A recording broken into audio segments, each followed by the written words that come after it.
Pretty well done. Well, yes, I suppose it was. Willie Bry's got his back up and don't mean to let go till he's got the hang of the thing. Of course, there were things here and there, and things Mrs. Fisher couldn't be expected to see to. The champagne wasn't cold, and the coats got mixed to the coat room.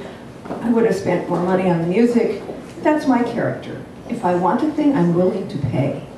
I don't go to the counter and then wonder if the article's worth the price. I wouldn't be satisfied to entertain like the Willie Brys. I'd want something that would look more easy and natural, more as if I took it in my stride. And it takes just two things to do that. This part, money, and the right woman to spend it. He examined her attentively while she affected to rearrange the teacups. I've got the money, he continued, and what I want is a woman. And I mean to have her, too. Lily was silent, smiling faintly, her eyes absently resting on his face.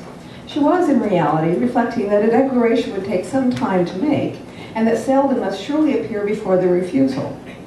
Her brooding look, under a mind withdrawn yet not averted, seemed to Mr. Rosedale full of a subtle encouragement. He would not have liked evidence of eagerness. I mean to have her too, he repeated with a laugh.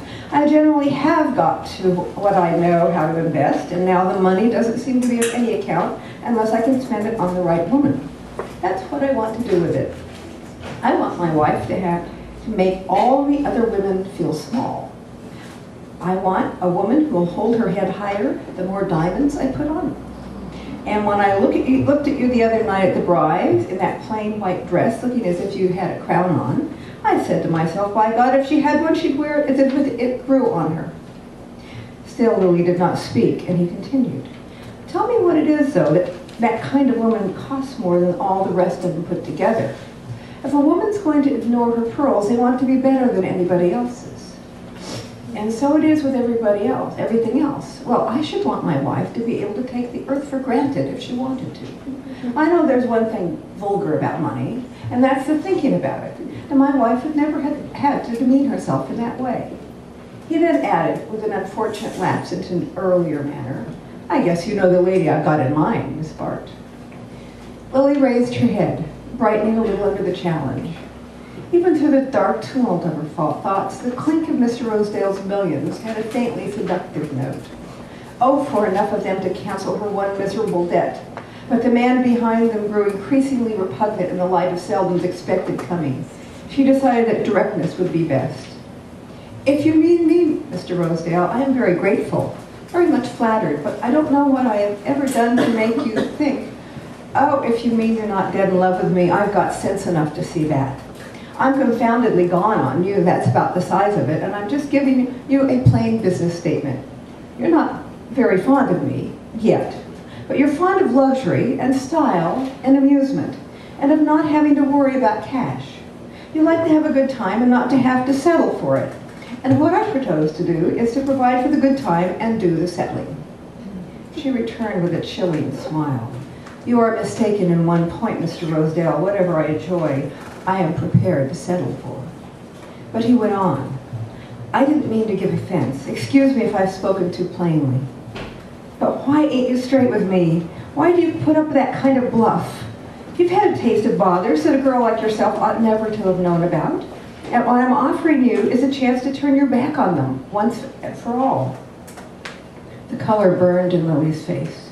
There was no mistaking the point he meant to make, and to permit it to pass unheeded was a fatal confession of weakness, while to resent it too openly was to risk offending him in a perilous moment.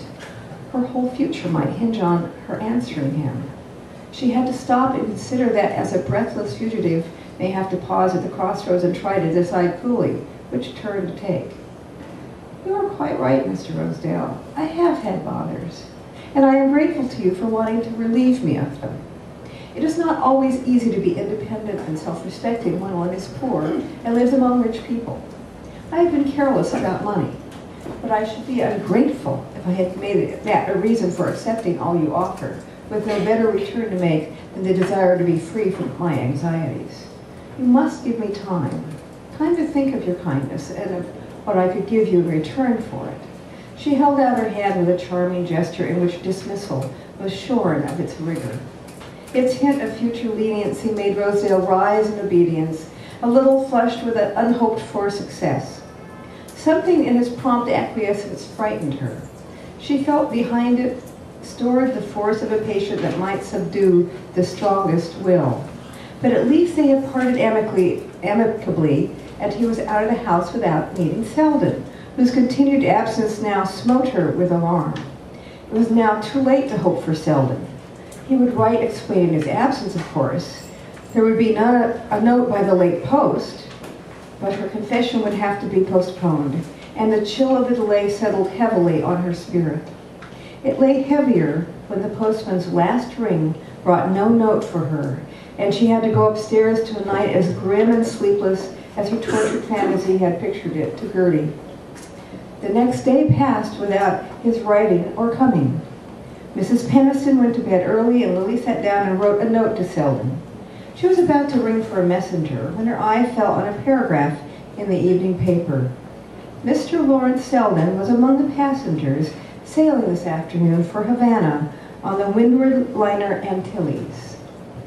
She laid down the paper and sat motionless. She understood now that he was never coming. They had gone away because he was afraid he might come. She rose and stood gazing at herself in the brightly lit mirror above the mantelpiece. The lines in her face came out terribly. She looked old. And when a girl looks old to herself, how does she look to other people? She began to wander aimlessly about the room. Suddenly she seated herself, taking out an envelope, addressed it rapidly to Rosedale. She laid out a sheet of paper and sat with a suspended pen. It had been easy enough to write, "Dear Mr. Rosedale," but after that her inspiration flagged. She meant to tell him to come to her, but the words refused to shape themselves. At length she began, "I have been thinking."